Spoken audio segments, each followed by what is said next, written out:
आप देख रहे हैं गोरखधंधा अब्रार कुरैशी के साथ। अस्सलाम वालेकुम तमाम गोरखधंधा देखने वाले नाजरीन को। उम्मीद करता हूँ आप इस मुश्किल की घड़ी में, जहाँ पे पूरी दुनिया के अंदर कोविड-19 की जद में हैं लोग, आप खैरियत से होंगे, अपना ख्याल रख रहे होंगे।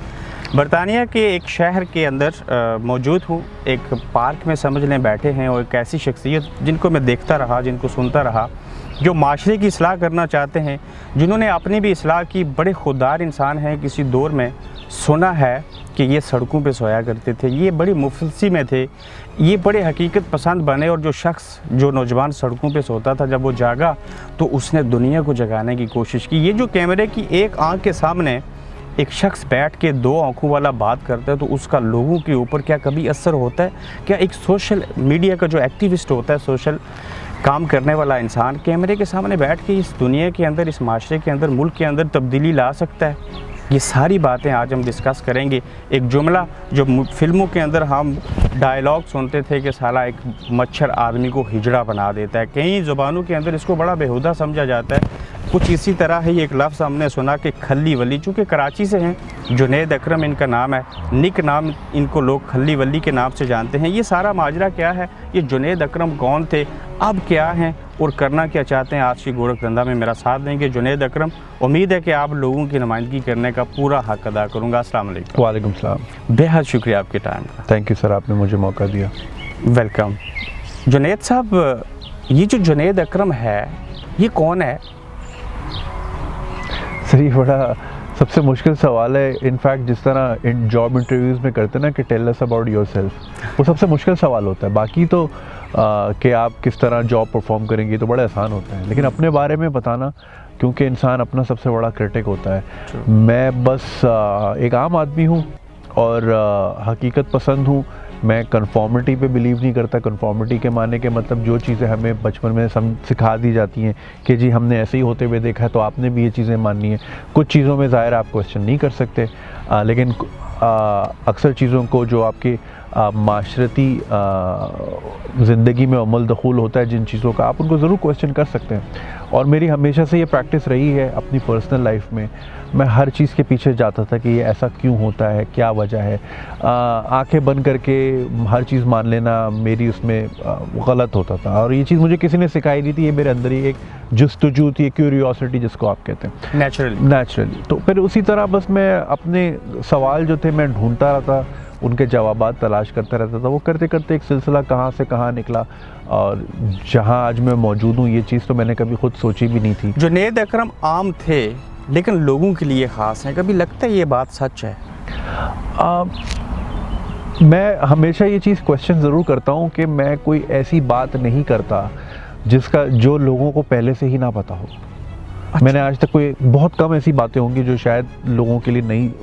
फॉर एग्ज़ाम्पल, अगर मैं बता रहा हूँ कि जी कोई साइंस से रिलेटेड कोई बात है, तो चलें ठीक है, वो किसी के जहन में नहीं थी, वो उनके लिए नहीं हो सकती। लेकिन एजुकेशन हमारी दुरुस्त नहीं है, लोग ट्रैफिक कवानीन नहीं मानते, ये एक ऐसी चीज़ है जो कि हर किसी को पता है। तो मैं कोई नई बात नहीं कर रहा। मगर ये बात मैंने एक साहब से पूछी थी, यूसुफ बशीर कुरैशी उनका नाम है, दरवेशी आदमी है। वैसे तो फैशन डिज़ाइनर है, लेकिन देखें बड़ा तजाद है उनकी। अच्छा। तो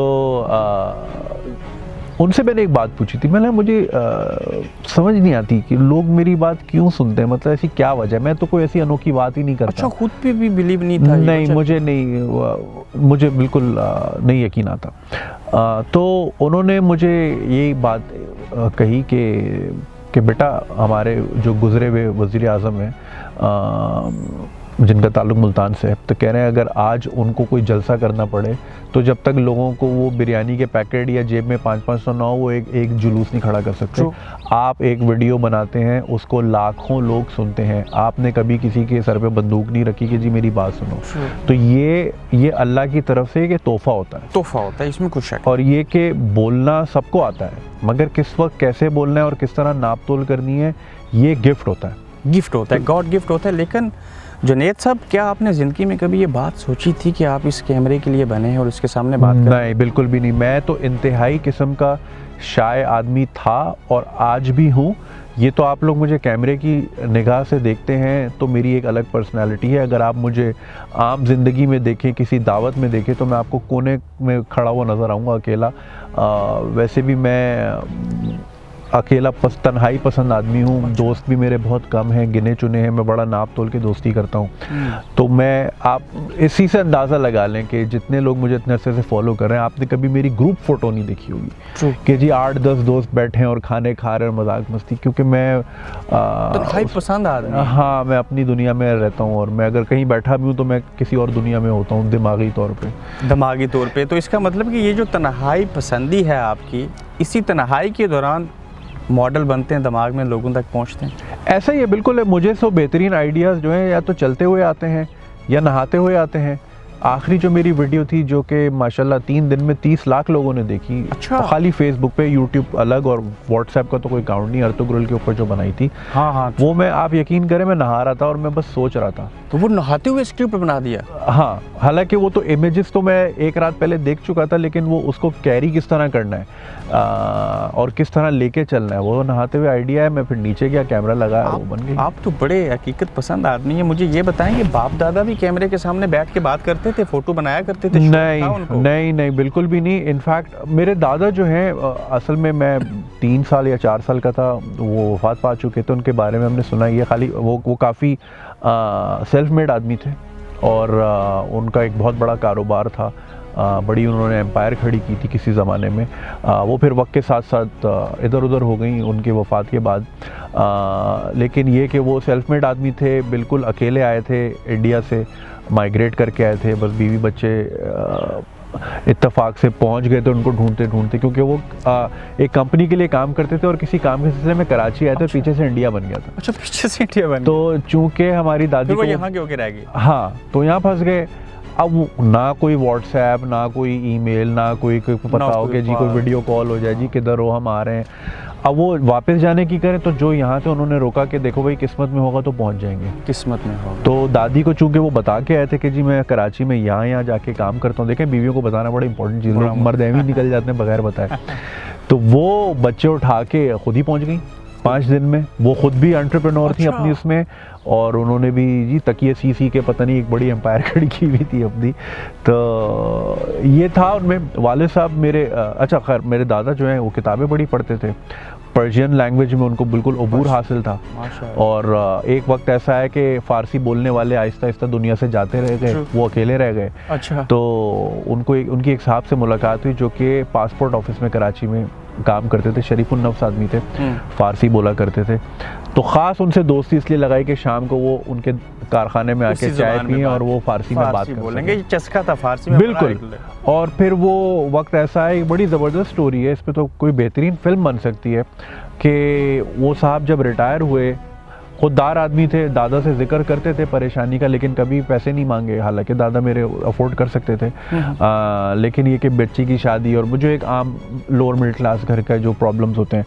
तो जब ईरान में रेवोल्यूशन आया, तो वहाँ की हुकूमत ने अपनी तमाम एम्बेसीज और कॉन्सुलेट को बोला कि जहाँ जहाँ आप लोग वाक़े हो, वहाँ का लिटरेचर, वहाँ की नॉलेज फ़ारसी में ट्रांसलेट करके वापस ईरान भेजो, हमने ईरान खड़ा करना है। अच्छा।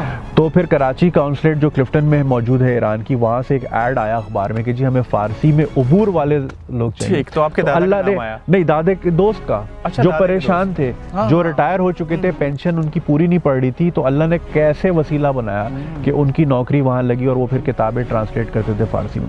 तो खैर, दादा को बड़ी शौक थे। फिर वाले साहब भी मेरे बड़े खामोश तबीयत के इंसान हैं, और तस्वीरों का तो ऐसा है, मेरी तो अपने वालिद साहब के साथ शायद 3-4 तस्वीरें हैं, वो भी अभी रिसेंटली खिंची हैं। क्योंकि हमारे देसी हाउस होल्ड में इस तरह का होता है कि वो एक ऐसी दहशत होती है कि आप उस तरह से कि हाँ, उस तरह के खुल के अप्रोच नहीं करते। कभी आप आई लव यू नहीं बोल पाते अपने पेरेंट्स को। एक तो आज के दौर में बड़ी कॉमन बात हो। हाँ, जब तो मदर्स डे, फादर्स डे, जी पूरे फूल वूल आते हैं, ये होता है। लेकिन ये कि तस्वीरें भी नहीं हैं और वो एक बड़ा डिस्टेंस। लेकिन अब ऑब्वियसली वक्त के साथ साथ एक रिलेशनशिप, जो दादा दादी इत्तेफाक से पाकिस्तानी हो गए, यहाँ पहुँचे, हिजरत में भी बरकत होती है। बिल्कुल, ये अच्छा हुआ आपके नज़दीक?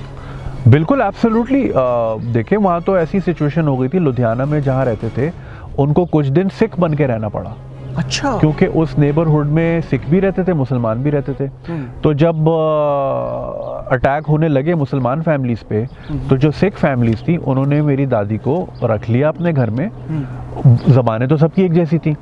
सिख मर्दों की पहचान हो जाती है टर्बन की वजह से, औरतें तो सारी एक जैसी होती हैं। तो उन्होंने जी अपने घर रख लिया, और वो जो तलवारें लेके आते थे बुलवाई मारने के लिए, तो बोलते थे नहीं जी ये तो साढ़े हो गए। हाँ।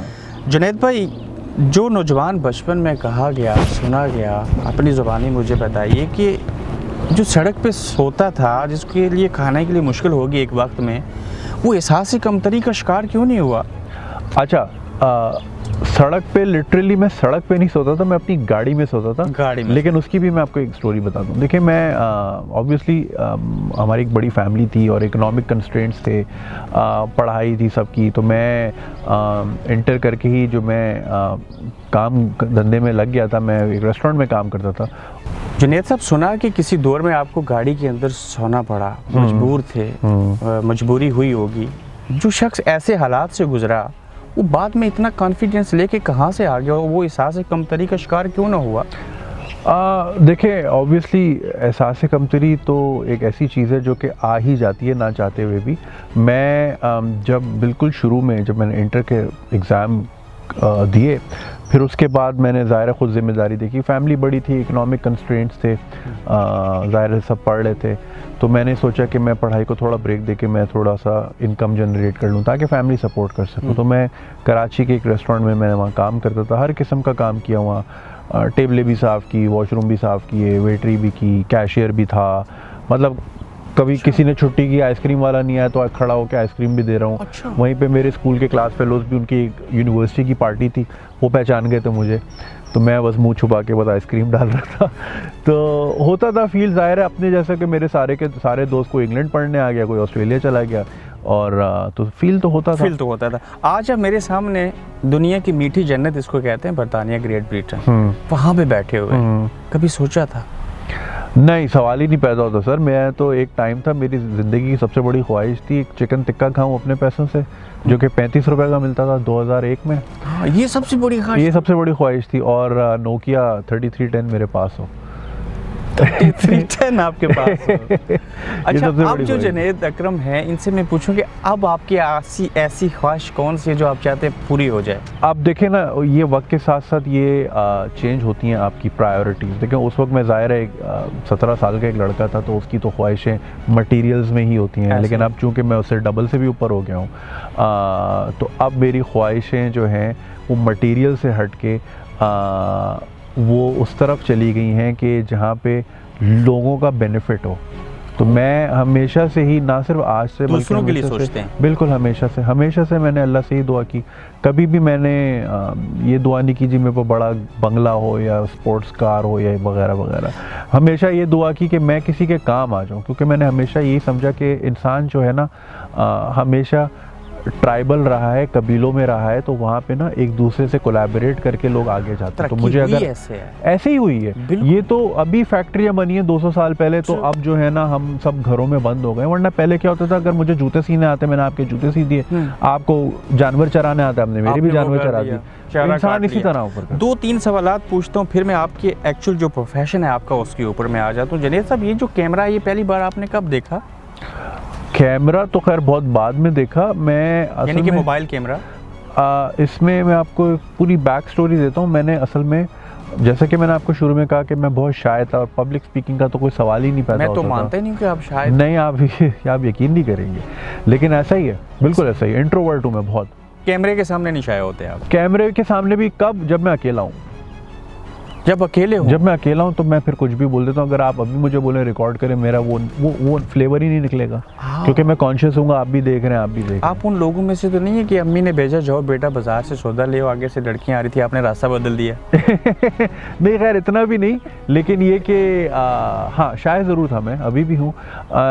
तो कैमरा का फिर सिलसिला इस तरह हुआ कि मैं ऑब्वियसली अपने दोस्तों में, अपनी कंपनी में जो है ग्रुप ऑफ फ्रेंड्स में फ़नी एक ह्यूमर का एलिमेंट तो था। तो एक दोस्त ने मुझे कहा कि तुम स्टैंड अप कॉमेडी की तरफ जो है ना ज़रा सोचो। और उस टाइम, वो टाइम ऐसा था कि पाकिस्तान के हालात इतने ख़राब थे दहशतगर्दी की वजह से, और हमारी रिप्रेजेंटेशन नहीं थी दुनिया में कहीं पे भी। अच्छा। तो मैं ये सोचता था कि देखें, हमारे जितने भी आर्टिस्ट बाहर जाते हैं परफॉर्म करने, उमर शरीफ साहब हो गए, मोइन अख्तर मरहूम साहब हो गए, ये अगर जाते भी हैं तो ये परफॉर्म उन्हीं के लिए करते हैं जो कि पाकिस्तानी, इंडियन या बांग्लादेशी हैं। तो किसी अंग्रेज़ को नहीं कोई बता रहा कि जी हम लोग हंसते भी हैं, और हम लोग हैं कैसे। हाँ बिल्कुल, हमारी रिप्रेजेंटेशन नहीं थी वेस्ट में। तो मैंने सोचा कि मैं, चूँकि अंग्रेज़ी पे थोड़ा अबूर भी था फिल्में देख देख के, और फिर ज़ाहिर है स्कूलिंग तो अच्छी की थी घर वालों ने, तो मैं अंग्रेज़ी में स्टैंड अप कॉमेडी में ही शुरू करता हूँ।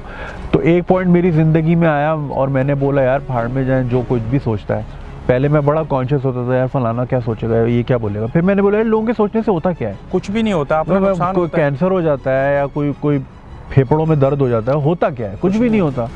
तो लोगों ने तो वैसे भी बातें करनी है, तो बंदा कुछ करके ही बातें सुन ले, ना करने से बेहतर है। तो मैंने फिर स्टैंड अप कॉमेडी शुरू की, उसमें अच्छा फीडबैक मिला, फिर वो एक सिलसिला चलता रहा। फिर मेरे एक दोस्त हैं बहुत अच्छे, सलमान नाम है उनका, अक्सर मेरी वीडियोज़ में भी होते हैं, तो उन्होंने मुझे मशवरा दिया कि अब यूट्यूब का दौर है, तो स्टैंड अप कॉमेडी में तो आप जिस कमरे में 30 लोग 40-50 लोग हैं आप उन्हीं को ही कर रहे हो, लेकिन यूट्यूब की वजह से आप पूरी दुनिया में। बिल्कुल ठीक हो गया।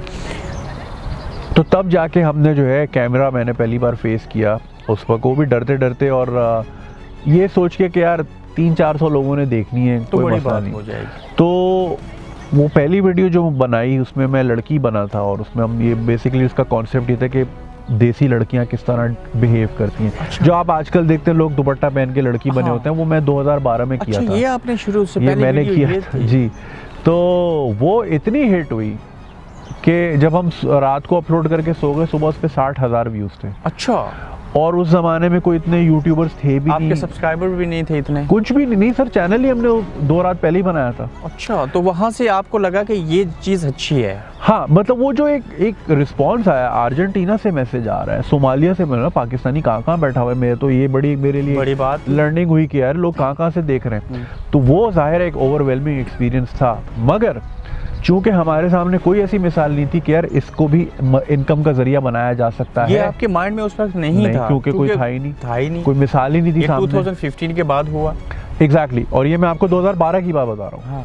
तो 3 साल आप करते रहे अपना काम। तो मैं उसमें जो है कुछ वीडियोस बनाई, उसके बाद चूंकि ज़ाहिर है मैं अपने माश के उसमें परसूट में मैं फिर दुबई चला गया कि मैं नौकरी करूंगा, ये तो एम ही शौक है, साइड का काम है। और दुबई जाने की एक वजह ये भी थी कि वहाँ पे स्टैंड अप कॉमेडी का सीन कुछ ज़्यादा है, बेहतर है। दुबई जाना भी आसान है और हर नेशनलिटी वहाँ है। तो मुझे लगा कि मेरी जो मेरा पहला ख्वाब था ना कि पाकिस्तान की रिप्रेजेंटेशन, अच्छा, वो हो, तो फिर वहाँ पे मैं फिर छोटे मोटे क्लब्स में मैं परफॉर्म करता था, कॉमेडी करता था। वहाँ पे अंग्रेज़ भी होते थे, इंडियंस भी होते थे, तो एक अच्छा फीडबैक मिलने लगा। तो वीडियोस तो मेरा सेकेंडरी था, असल लेकिन तो आप प्रोफेशनल हो अब। हाँ, फिर वो एक वक्त के साथ साथ फिर जाहिर है इसकी सर आउटरीच इतनी ज़्यादा है। जुनैद साहब, ये जो बात आप कैमरे के सामने बैठ के करते हैं, कभी किसी ने कहा हो कि मैंने आपकी बातें सुन के अमल करना शुरू कर दी है, और आपको कैसा लगा हो? नहीं, बिल्कुल मुझे बहुत इस तरह का फीडबैक आता है। और मेरी तो देखें ख्वाहिश, देखें मैं कोई नाना पाटेकर तो हूँ नहीं कि जी मैंने पूरा इंडिया ही बदल देना है ना, उस तरह का मैं उस तरह के ख्वाबों में नहीं रहता। मगर मेरी कोशिश ये होती है कि अगर मेरी वजह से किसी एक बंदे की भी ज़िंदगी सुधर जाती है, मैं आपको देखें, इसकी एक सिंपल सी मिसाल है। एक आदमी के अगर 3 बेटे हैं और हर उन बेटों के भी 3 बेटे हैं, और ये 3-3 का सिलसिला चलता रहे, तो 20 जनरेशंस में 20 जनरेशन में वो नंबर हो जाता है 3.2 बिलियन, 3.25 अरब। तो अगर आप एक बंदे को अफेक्ट कर रहे हैं, इम्पैक्ट कर रहे हैं, और वो नॉलेज आगे अपनी नस्ल दर नस्ल जाएगा, सिर्फ 20 नस्लों में वो 3.25 अरब लोग हो जाएंगे। मेरे देखने वालों को जुनैद साहब ये बता दीजिए, ये जो बात करना होता है कैमरे के सामने बैठने से कबल जो दिमाग में चीज़ लेके आते हैं, ये कोई नज़ूल होता है? बिल्कुल, इस तरह भी कह सकते हैं। काफ़ी आपने सिंगर्स को भी सुना होगा, म्यूजिशियंस को भी, कि मैं सो रहा था और मैं रात को उठा, मेरे जहन में धुन थी, मैंने फ़ौरन यूँ पकड़ ली और हारमोनियम में बजा के रिकॉर्ड करके सो गया मैं। इस तरह ये बिल्कुल ऐसा ये होता है, ये कुदरती निज़ाम है। इनफैक्ट कल इस पर मेरे बड़े अच्छे कोलीग हैं, रज़ा समो नाम है, और समो स्पीक्स के नाम से वो चैनल है। तो कल वो एक किताब का रिव्यू दे रहे थे, एलिज़ाबेथ गिलबर्ट की एक किताब है बिग मैजिक। वो क्रिएटिविटी के ऊपर लिखी है। तो कि क्रिएटिविटी भी जो है ना एक एंटिटी है, जिस तरह इंसान है और जानवर है, इसी तरह क्रिएटिविटी, आइडियाज भी एक लिविंग बीइंग है अच्छा। जो कि ढूंढ रही होती है हाँ। कि मैं किसके पास जाऊं। तो वो एक बड़ी ज़बरदस्त एक साइंस है, उन्होंने बड़ा अच्छा रिव्यू दिया है, तो मैं आपकी तवज्जो से आपकी ऑडियंस को कहूँगा कि वो वीडियो जाके ज़रूर देखें। तो मैं भी इस चीज़ को बिल्कुल इसी तरह मानता हूँ कि creativity it's a two way process. It's a two way process, ठीक है। उसमें क्या होता है कि आपको एक बड़ी अच्छी टेड टॉक है इन्हीं एलिजाबेथ गिलबर्ट की, द इल्यूसिव क्रिएटिव जीनियस। उसमें वो ये कहती हैं कि आपने रोज़ाना, अगर आप लिखा रही हैं, आपने रोज़ाना कलम लेके बैठना है, ठीक है ना। आपने इस तरह नहीं बैठना कि जी मैं बैठा हूँ और आइडिया आएगा तो मैं बैठूंगा, नहीं, आप अपना काम करते रहें, वो खुद ही आके आपसे मिलेगा। पहला मगर शर्त ये है कि आपने रेडी रहना है। अच्छा। तो यही वजह है, हालांकि मेरा काम, आपने मेरी शुरू की वीडियोस देखी होंगी, मैं हाथ में फ़ोन लेके और अपने घर के बिस्तर में बैठ के बनाता था। बिल्कुल, तो चलते हुए बनाते थे। चलते हुए बनाता था। मेरा स्टूडियो में आ गए, उसकी वजह आपने माइक का कंसेप्ट लाया, उसको एक अहमियत देने के लिए। उसकी वजह ये है कि मेरा काम चल रहा था, मेरा सिलसिला चल रहा था, पैसे भी आ रहे थे, लाइफ बिल्कुल चलती, लेकिन मैं, जाहिर है, देखें, जब आप इनोवेट नहीं करते ना तो आप नोकिया बन जाते हैं। नोकिया ने इनोवेशन छोड़ दी थी, हर फ़ोन एक जैसा। एंड्रॉयड ने बोला हमें हमारे साथ मिलाप कर लो, नोकिया ने बोला हमने नहीं करना, सैमसंग ने कर लिया, आज नोकिया किसी की जेब में, किसी की जेब में नहीं है, क्योंकि वो दौर के साथ नहीं चले। बिल्कुल। तो आपको इनोवेट करना होता है। तो मैं यही सोचा कि मैं, आज आप मुझे सुन रहे हैं, एक दिन आप भी बोलेंगे यार ये हर वक्त बिस्तर पे बैठा रहता, तो मैंने उसके लिए ख़ास ऑफिस लिया। मैं 7 दिन जाता हूँ और कम से कम 10 घंटे वहाँ रहता हूँ। 10 घंटे रहते हैं रोजाना 7 दिन जाता हूँ मैं, ठीक है। लगाव है या ज़रूरत है? नहीं, मैं, देखें, इसकी वजह है, देखिए, आइडिया जो है या क्रिएटिविटी जो है ना, वो पोस्टमैन नहीं है कि उसने मंडे से थर्सडे के दरमियान ही आना है, वो कभी भी आ सकता है, कभी भी आ सकता है। मगर उसके लिए शर्त यह है कि आप तैयार बैठे कि नहीं। तो मैं सर जब उठ के सुबह नहा धो के साफ़ सुथरे कपड़े पहन के, जूते पहन के, गाड़ी चला के जब जाता हूँ ना, तो मैं अपने दिमाग को ये सिग्नल दे रहा हूँ कि मैं रेडी हूँ। अच्छा। तो मैं, देखें सर, आपने पैड वैड बांधे होंगे ना, तो अगर बॉलर भागता हुआ है आप फ़ौरन खड़े हो जाएंगे, हाँ जी करा बॉल। ट्रू। तो अगर आप ऐसे ही आराम से बैठे हैं और बॉलर आ गया अचानक, तो आप कहाँ पैड ढूंढने भागेंगे, क्योंकि आइडिया आता है और चला जाता है, आपने उसको पकड़ना है। तो उसके लिए आपको उस माहौल में होना ज़रूरी है। तो मैं ऑफिस जाके मैं बैठा रहता हूँ सारा दिन, बहुत दिन होते हैं, आप यकीन करें, मेरे पास कोई आइडिया नहीं आता और मैं सिर्फ बैठे रहते हैं। अच्छा, ये जुनैद जब पाकिस्तान में थे, कराची के शहर में, आप जब लंदन में बैठे, सोच बदली आपकी?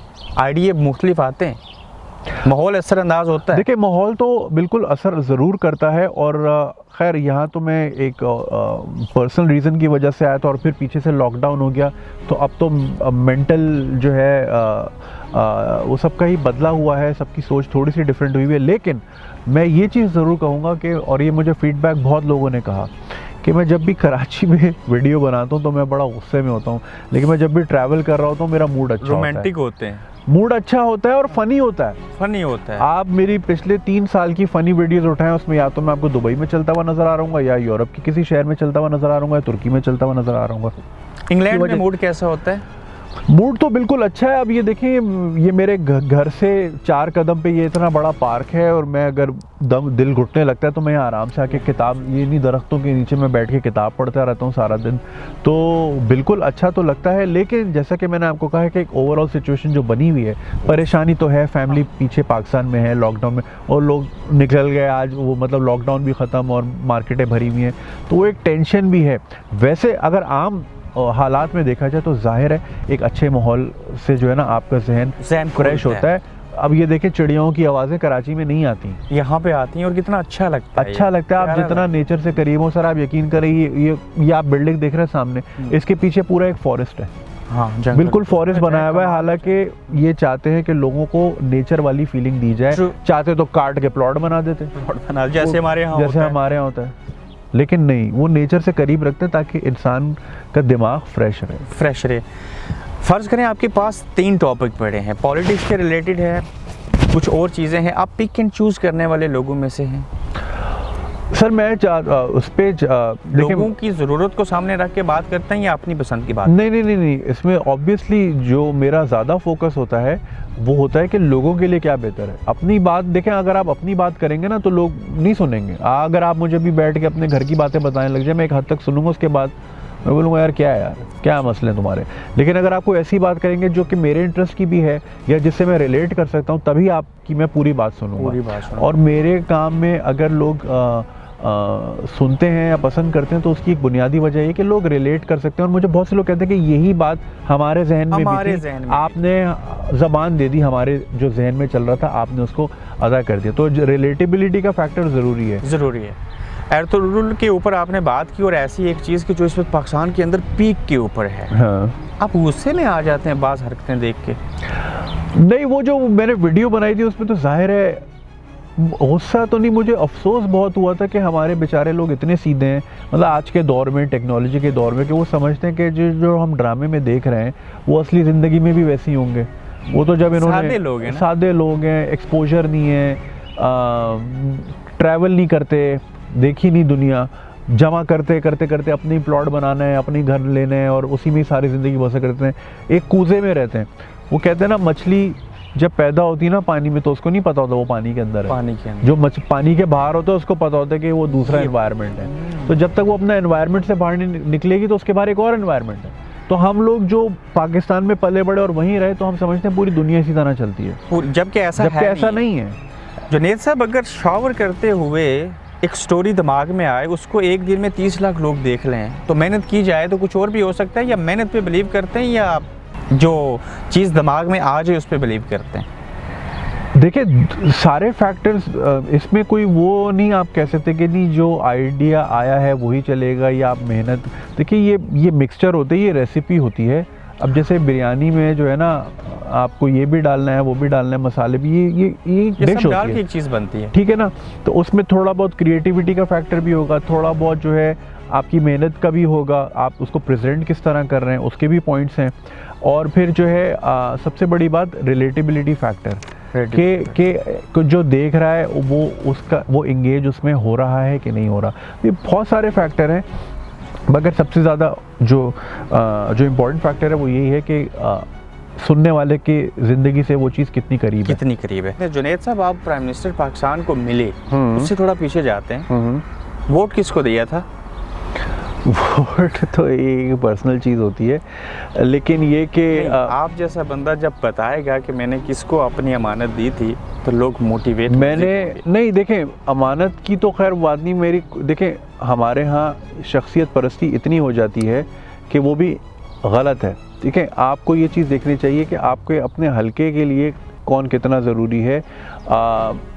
मैंने एक दूसरी पार्टी थी, वो ना जीते, जिसकी वजह से मैंने किसी और को वोट दिया था, क्योंकि वो ज़रा ख़तरनाक लेवल का वो हो जाते हैं सिचुएशन। तो आपको बहुत सारी चीज़ें परखनी पड़ती हैं। मेरा जो अपना पॉलिटिकल व्यू है ना, तो मैं किसी पार्टी को सपोर्ट नहीं करता, मैं काम को सपोर्ट करता हूँ। अब उस काम में देखें सब आसामी बात करते हैं, इज्तिमाई बात देखते हैं। आपने देखें, जिसके काम की वजह से एक आम आदमी की ज़िंदगी बेहतर हुई है, तो मेरे लिए वो काम और वो आदमी इज़्ज़त और तारीफ़ के काबिल है। उसमें देखें ना, पीटीआई के भी काम आ जाते हैं, ठीक है ना, उसमें पीपल्स पार्टी के भी कोई काम आ जाते हैं, उसमें सारे ही आ जाते हैं। लेकिन जो अमानत आपने दी थी वो बंदा ठीक काम कर रहा है ना?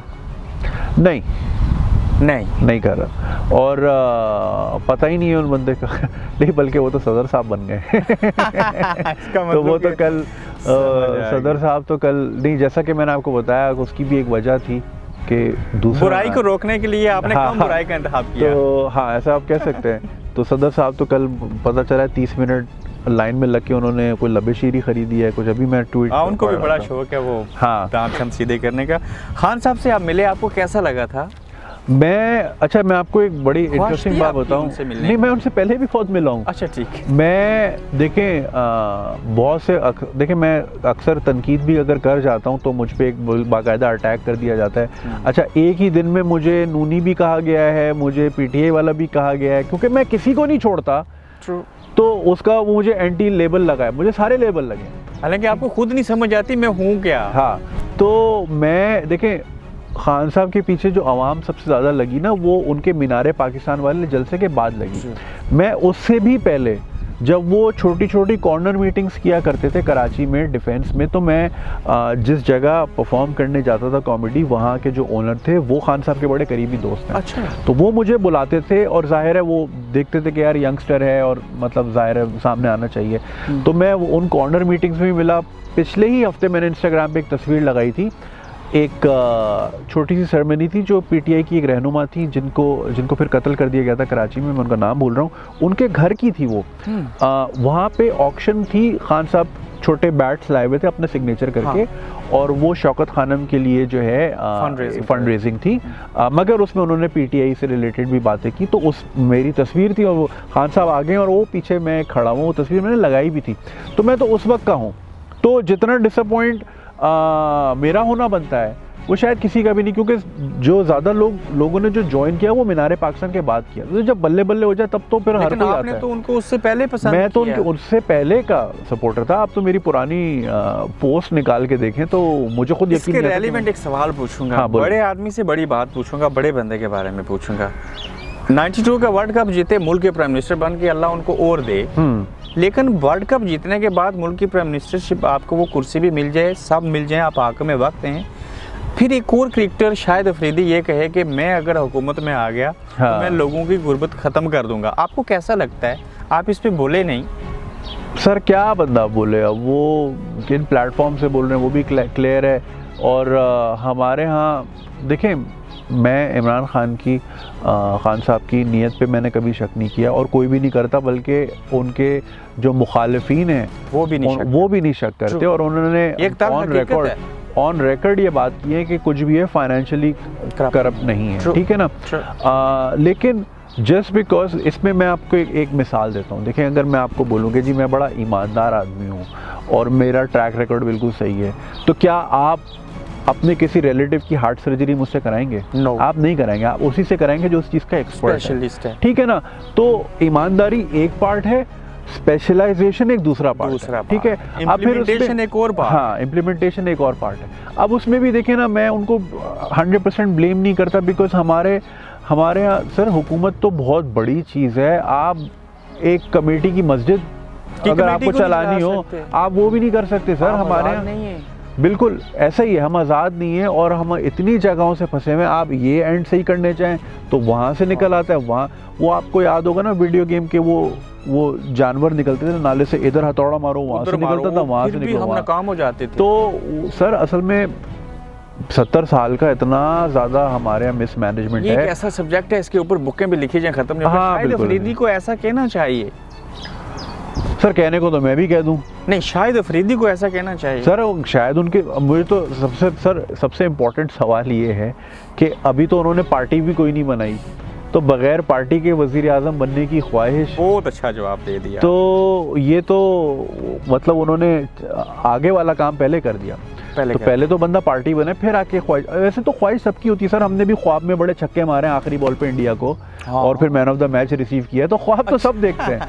वो सब देखते हैं जी, हम भी मुल्क और नायक फिल्म की तरह जी, हम भी सड़कों पे निकल जाएंगे, बंस रोड पे डीसी को और एसी को हम इस्तीफा वहीं खड़े खड़े, तो इस तरह की हाँ चीज हो जाएगी। तो देखें, वो अच्छी बात है। देखें, सब किसकी ख्वाहिश नहीं होती कि यार मेरे पास अगर एक पावर होगी तो मैं लोगों की भलाई के लिए काम ना करूं, तो उसमें तो कोई कबाहत नहीं है। मगर लोग उसको दूसरा एंगल दे रहे हैं कि भाई वो शायद लॉन्च किए जा रहे हैं या ये हो रहा है वो हो रहा है। अब जितने मुंह उतनी बातें सर, इंटरनेट सबके हाथ में, जिसने जो लिखना है लिख ले। मगर ये कि मुझे मेरी नज़र में, अब देखें, जब इंसान एक मकाम पे पहुंचता है ना, with great powers come great responsibility. मैं जब सर शुरू में वीडियोस बनाता था, मैं कुछ सोचता ही नहीं था, मैं जो जहन में आता था बोल दिया करता था।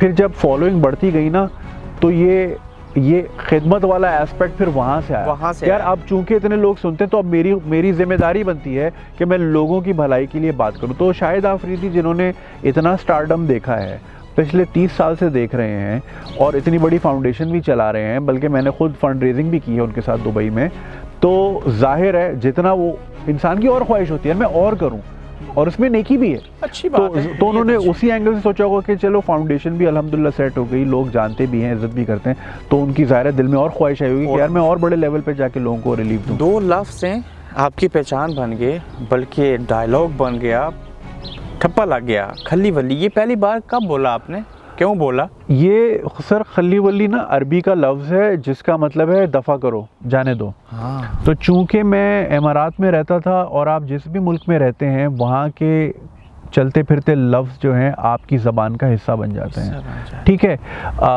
तो चूंकि वहाँ पे सब ये आराम मतलब आम तौर पे यूज़ करते हैं, तो दोस्त यारी में भी यार कल शीशा पीने चलते नहीं यार खली करो यार, फिर करते लेकिन आपके मुंह से बहुत ज़बरदस्त लगता तो है। वो चूंकि मेरी सर वीडियोस अनस्क्रिप्टेड होती हैं और फिल्मबदी होती हैं और सिर्फ मैं बोल रहा होता हूँ कैमरे में, तो चूंकि आदतन वो वीडियोस में मेरे मुंह से निकला और मुझे तो वो फील नहीं हुआ, लोगों ने वो पकड़ के उसकी ब्रांडिंग शुरू कर दी, मग्स टी शर्ट पता नहीं क्या क्या हो गया, कमाल तो वो हो एक ब्रांड बन गया। आप ही की इन्हीं बातों से दो सवालों ने जन्म लिया है। जब आप कई बार वीडियो बना लेते हैं, अपलोड हो जाती है या बनने के बाद जब देखते हैं तो आपको बिलीव होता है कि ये यार मैंने किस हद तक कर दिया? पहले नहीं होता था, बल्कि मैं तो आपको हकीकत बताऊं, जब मैं दुबई से वीडियोस बनाना फिर मैं दोबारा शुरू की, मतलब बीच में थोड़ा सा ब्रेक आ गया था। फिर वही जो आप बात शुरू में कह रहे थे कि जब नौकरी भी मेरी चली गई थी और मैं गाड़ियों में सोता था, तो मैं सर वो लिंक्डइन पे जाता था नौकरी ढूंढने, तो मैं बड़ा दुख में आ जाता था क्योंकि मैं अपनी दोस्तों को देखता था, कोई कहाँ सर्जन बन गया है, कोई अमेरिका में एक्चुरियल साइंसेस पढ़ा रहा है, कोई ये कर रहा है वो कर रहा है, तो मैं बड़ा डिप्रेशन में चला जाता था। फिर मैं सोचता था इस हद तक जाते? जाहिर है सर, आप जाहिर है देखते यार मेरे साथ ही थे और मैं एक अच्छा स्टूडेंट था, मैं भी बहुत कुछ कर सकता था, लेकिन हालात की वजह से मैं नहीं तालीम मुकम्मल कर सका। तो मैं वीडियोस चूँकि मैं बनाता रहता था वक्तन फ़वक्तन, तो मैं अपने पेज के इनबॉक्स में आता था सर, बहुत सारे लोगों के मैसेज होते थे कि हमारा बहुत बुरा दिन गुजरा था, मैं डिप्रेशन में थी, या फ़लानी वजह था, या ये हो रहा था, या मैं डिप्रेस हूँ, और मैं सिर्फ आपका पेज मुझे कहीं से नज़र आया, मैंने सारी वीडियोस देखी, तो मेरा दिन बन गया। क्या बात, यही आप तो मैं फिर इसको इबादत के तौर पे लेता था। और आप यकीन करें, मेरी लाइफ उस वक्त बहुत बुरी थी, तो उसमें मेरा कंट्रोल नहीं था, लेकिन मैं ये सोचता था अल्लाह ने मुझे ये पावर तो दी है कि अगर मेरी वीडियो की वजह से किसी और का दिन अच्छा होता है तो उसमें बुराई क्या है। इसका मतलब आप जॉब नहीं कर रहे, सॉरी मैं इंटरप्ट कर रहा हूँ, आप जॉब नहीं कर रहे, आप अपने शौक पूरे कर रहे हैं और खिदमत कर रहे हैं। बिल्कुल ऐसे ही मैं इसको इसी तरह देखता हूँ। तो मैं फिर क्या करता था, अगर आपने मेरी 2015 की वीडियोस देखी हो तो अक्सर गाड़ी की बनी होती थी क्योंकि मैं रहता ही गाड़ी में था। अच्छा। लेकिन लोगों को कभी ये इंप्रेशन नहीं मैंने लाने दिया, तो मैं गाड़ी से वीडियो बनाता था, करीब के रेस्टोरेंट का वाईफाई मैं आ जाता था उसमें, वहीं से मैं अपलोड करता था, लोगों को खुश देख के मैं फिर खुश होता था। आखिरी 3 से 4 सवाल पूछूंगा, छोटे छोटे जवाब, छोटे छोटे सवाल। ये जुनैद अकरम जो बात करते हैं, ये आज़ादी से बात करते हैं या आपको भी कोई पूछने वाला है? पूछने वाला, देखें पूछने वाला मैं खुद हूँ सबसे पहले तो, क्योंकि जो बात मेरे ज़मीर को ही सही ना लगे तो मैं किसी और के लिए कैसे कह सकता हूँ। तो सबसे पहले जो एग्ज़ामिनेशन होती है वो मैं अपने आप से करता हूँ कि मैं ये जो बात करने जा रहा हूँ, क्या ये एक ज़िम्मेदाराना बात है, क्या इसमें रिस्पॉन्सिबल, मैं अपनी सबसे ज़्यादा क्रिटिसिज्म मैं अपने आप को खुद करता हूँ, मैं खुद करता हूँ। और फिर अगर मुझे तसल्ली ना हो तो मैं अपनी बेगम से रिव्यू कराता हूँ कि क्या मैंने ये बात कही है, इसका होना चाहिए या नहीं, मैं डिस्कशन करता हूँ। तो आपकी प्रोड्यूसर ठहरी ना आपकी बेगम? बिल्कुल ऐसा ही है। तो फिर मैं आपसे ये पूछूं जुनैद अकरम से कि खुद सच बोलना, दूसरे से सच सुनना और तीसरा सच लिखना पड़ जाए तो ये दुनिया का मुश्किल तरीन काम है। बिल्कुल ऐसा ही है। देखें वो कहते हैं ना कि किसी को बेवकूफ़, किसी को ये समझाना कि तुम बेवकूफ़ बन रहे हो ज़्यादा मुश्किल है बनिस्बत उसको बेवकूफ़ बनाने के। ठीक हो गया सर। इस मेरे प्रोग्राम में एक इल्ज़ाम लगता है और आपके ऊपर भी एक इल्ज़ाम है, आपको पता है वो क्या है? लोग कहते हैं कि आप कराची वाले गंद डालते हैं, ज़्यादा गंद डालते हैं, मतलब गंद डालते हैं कराची के अंदर, जो गंदगी है उसकी वजह कराची वाले ही है। अब हर कराची वाले से पूछना चाहिए। इतने नहीं, अब उसमें सर कराची मिनी पाकिस्तान है, कराची का साइज़ जो है 7.5 सिंगापुर आ जाएं, इतना बड़ा कराची है। 7.5 सिंगापुर मुल्क आ जाए, इतना बड़ा कराची जी है। बिल्कुल ऐसा ही है। आप गूगल कीजिएगा उसका महले वकूफ़, ठीक है। फिर वहाँ की आबादी डॉक्यूमेंटेड जो कहते हैं वो 2.25 करोड़ है, बल्कि उससे बहुत ज़्यादा है। आज तक मैं 37 साल मेरी उम्र है, ठीक है, आज तक मैं नए नए इलाकों के नाम सुनता हूँ कराची के, जो मैंने नाम कभी सुने नहीं है। अच्छा, आज ठीक तक है, सुन रहे हैं? आज तक सुन रहा हूँ। अब वहाँ पे बिल्कुल जिम्मेदारी तो जो जिसका शहर है उसकी है, लेकिन उसकी बहुत बड़ी जिम्मेदारी ये भी है कि वहाँ पे ना सिर्फ दूसरे शहरों के लोग, दूसरे मुल्कों के लोग भी वहाँ रहते हैं। उससे होता क्या है, उसमें कोई गलत बात नहीं है। दुनिया का हर मेट्रोपोल सिटी, उसको मेट्रोपोल कहती है इसलिए है क्योंकि वहाँ पे हर जगह के लोग वहाँ रहते हैं। जिस तरह हम यहाँ लंदन में मौजूद हैं, यहाँ हर रंग का, हर नस्ल का बंदा यहाँ मौजूद है, बिल्कुल रहते हैं। और वो इसी तरह देखें, डिफरेंट जगहों से जब लोग आते हैं, डिफरेंट आइडियाज़ लाते हैं, इसी तरह शहर में बढ़ते हैं। न्यूयॉर्क का भी यही है, दुनिया का हर जगह। मसला आता है ओनरशिप का। हाँ। लोग ओनरशिप नहीं लेते। वो लोग 2-2 नस्ल, 3-3 नस्ल रहते हैं, लेकिन आप आज भी उनसे पूछो कि आप कहाँ से हो, तो कहीं और का ही नाम लेता है, भाई तेरा डोमिसाइल वहाँ। एग्जैक्टली। तो सर जो अपना शहर नहीं समझेगा, अपना घर नहीं समझेगा, तो फिर वही करेगा। दूसरी चीज़ ये कि इट्स अ 2-वे रिलेशन। देखें, अब मुराद अली शाह ने कचरे का डब्बा लगा दिया, ठीक है, उसका काम ये था, बाकी डब्बे तक जाना आपका काम है। हाँ। ये नहीं कि आपने चिप्स खा के फेंक दिया और बोला सिंध गवर्नमेंट कुछ नहीं करती। डब्बा भी तो घर के अंदर तो नहीं ना आएगा। एग्जैक्टली नहीं, तो थोड़ा आपको चल के, सर यहाँ भी तो हम रखते ही है ना बाहर कचरा, तो वहाँ हमें रखते हुए क्या होता है। मसला ये है कि चेक एंड बैलेंसेस नहीं है, और फिर सर इसके पीछे बहुत बड़ी पॉलिटिक्स है कि उसको बाकायदा प्लानिंग के ज़रिए उसको अनलिवेबल बनाया गया है ताकि जी दूसरी जगह लोग शिफ्ट होने। हाँ, और फिर जुनैद साहब, फ़र्ज़ करते हैं एक चीज़ थोड़ी देर के लिए, आप कराची के मेयर बन के, छोड़े मुराद शाह, हाँ, वो फलां को, हाँ, आप क्या करेंगे? सर सबसे पहले जो है ना, मैं अगर तो मेरी पावर में ये चीज़ हुई तो मैं, देखें हर चीज़ का रूट कॉज देखें, जैसे खान साहब भी कहते हैं, उनका पार्टी का नाम तहरीक इंसाफ इसलिए है क्योंकि वो रूट कॉज है सर। इंसाफ होगा तो हर चीज़ सही हो जाएगी। तो अगर मेरे पास, मेयर के पास तो खैर कोई इतनी पावर होती नहीं पाकिस्तान जैसे मुल्क में, लेकिन अगर एब्सोल्यूट पावर मिली तो सबसे पहले सर मैं ये पुलिस का निज़ाम सही करूँगा, क्योंकि वही वाली बात है कि हमारी बहुत बड़ी तादाद पुलिस वालों की वो उनकी है जो कि वहाँ के मकामी, यानी कि कराची में गोली और रोटी का मसला है ज़्यादा। सर हर जगह यही मसला है, मगर गोली का चले आप कह दें कि कराची का है, लेकिन ये कि उसकी वजह वही ओनरशिप वाली बात आ जाती है। देखें, पूरी दुनिया में पुलिस रिक्रूट होती है उन्हीं मोहल्लों से जहाँ पे वो रहते हैं। अब जैसे अगर मैं इस मोहल्ले में रहता हूँ ना, या मैं जैसे कराची में एक मोहल्ले में रहता हूँ, मुझे सर वहाँ की गली गली का पता है, कौन किसके साथ उठता बैठता है, किसकी क्या एक्टिविटीज़ हैं, पता है, ठीक है ना। तो इसीलिए वहीं से, और दूसरी चीज़, जब आपका अपना घर वहाँ होता है ना, तो आप और सिक्योर करते हैं अपने नेबरहुड को, क्योंकि आप अगर आज आप ढीले पड़ रहे तो कल को वारदात आपके घर भी पड़ सकती है। तो जब आपको पता है जी मेरे तो बीवी बच्चे दूसरे सूबे में रहते हैं, तो आप उसकी ओनरशिप नहीं लेंगे। अब इसमें सर मैं एक चीज़ ऐड करूँगा, ये मेरी अपनी पर्सनल लर्निंग थी और मैंने अपनी ऑडियंस को भी दिखाई। सर मैं जब लाहौर, इस्लामाबाद ज़्यादा जाना शुरू किया, सर वही मुल्क, वही गुर्बत, वही करप्शन, वही मसले मसाइल। लाहौर में डिफेंस में किसी गली में बैरियर नहीं है और लोग सर हाथ डाल के कुंडी खोल के अंदर चले जाते हैं। अच्छा। मैं सर पकड़ के बैठ गया कराची में, आप ये सोच भी नहीं सकते लोग। और इस्लामाबाद में भी यही है, लोग बाहर से, तो सर इतना फ़र्क क्यों है, ये इस पे कोई स्टडी क्यों नहीं करता? कि यार गुर्बत, अगर ये कहते कि जी कराची में गुर्बत है इसलिए लोग मोबाइल छीनते हैं, तो गुर्बत तो पिंडी में भी है, गुर्बत तो हर पाकिस्तान के, तो हर जगह है, तो हर जगह, तो वहाँ इतना कंट्रोल्ड है और वहाँ क्यों नहीं है? ये सोचने की बात है, बहुत बड़ा। अगर इस तरह को जाते हैं, आपने कहा मैं गली गली को जानता हूँ, आपके कराची में आस पास चारों इतराफ में पड़ोसी भी हैं, वहीं पे वही लफ्ज़ फिर अदा करूँगा, गंद भी मौजूद है।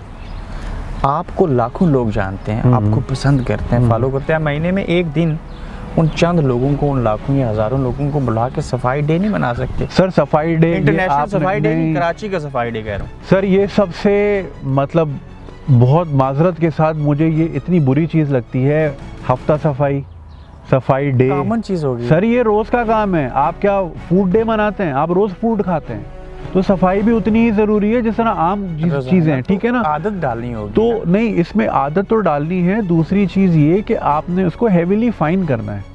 आपके वहाँ फाइन कुछ किसी भी चीज़ की नहीं है। आप रॉन्ग वे भी आए तो सर 170 रुपये फ़ाइन है।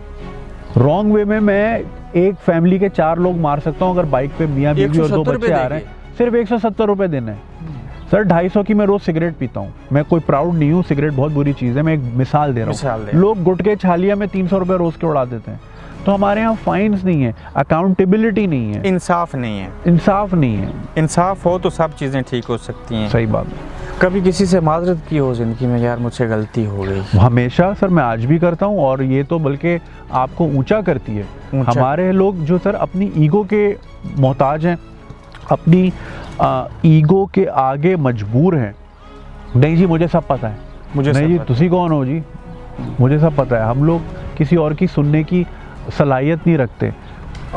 माफ़ी मांगना तो बल्कि एक तो बहुत अच्छी बात है, और बल्कि दीन भी कहता है, दीन बड़ा भी कहता है, एडमिट करें। इससे आप छोटे नहीं, आप ऊंचे हो जाते आप ऊंचे हो जाएंगे। एर्तुगरुल की कितनी किस्तें देखी आपने, खुद इस पे बात कर रहे थे? सर मैंने 4 देखी, मुझे बहुत अच्छा लगा। अगेन मैं उसके मैं तो बल्कि सर उसकी सपोर्ट में हूँ कि अच्छा है दिखा रहे हैं, ताकि देखें सर हमारे मुल्क में सारी ज़िंदगी नालों के ऊपर बन कबाब बिकते थे। जब मैकडोनल्ड KFC आया ना, तो हमारे लोकल ने भी तो अच्छी दुकानें कर ली। ऐसा ही तो है। बाहर से जब चीज़ आती है तो स्टैंडर्ड हमेशा ऊपर होता है, वरना वो आपको उसी गंद में रखे उसी जिंदगी गंद में भर। रखता है। तो ये अच्छी चीज़ है, ये आएगा। लोकल इंडस्ट्री इनसिक्योर होना शुरू हो गई है, अब ये खुद पैसा लगाएंगे, बड़ी प्रोडक्शन की तरफ PTV जीरो जाएंगे। से हीरो बन गया। बिल्कुल, लेकिन सर उस पर भी एक बड़ी लंबी डिबेट है, अगर आप चाहें तो हम कर सकते जरूर हैं। करेंगे नेक्स्ट टाइम। टीवी पे आने का दिल किया, जिसकी अभी बात कर रहे थे, खुद एक्टिंग करूं, नहीं नहीं नहीं एंकर नहीं, बन जाऊं, नहीं नहीं नहीं, कॉमेडी सर वही वाली उमर चीज़ है। शरीफ बन जाऊं। नहीं, मैं जो है मुझे तो खैर काफ़ी ऑफर्स भी हुई हैं, लेकिन ये कि मैं सर मैं अपनी, मेरा हमेशा से ख्वाब था कि मैं नौकरी ना करूं। खुद से उसकी वजह ये कि मैं खुद से काम करूं, और मुझे क्योंकि कोई मैं ऑर्डर ना दे, और मैं सुबह अपनी मर्जी से उठूं और रात को मर्जी से सो जाऊं। मर्जी से सो जाऊं। क्या बात। मेरा ये ख्वाब था। ये मेरी और आपकी एक चीज़ कॉमन होगी। तो सर टीवी में नौकरी का मसला फिर ये है, अच्छा उसके भी बहुत सारी वजूहात हैं। एक तो फिर वही वाली नौकरी वाली बात हो गई।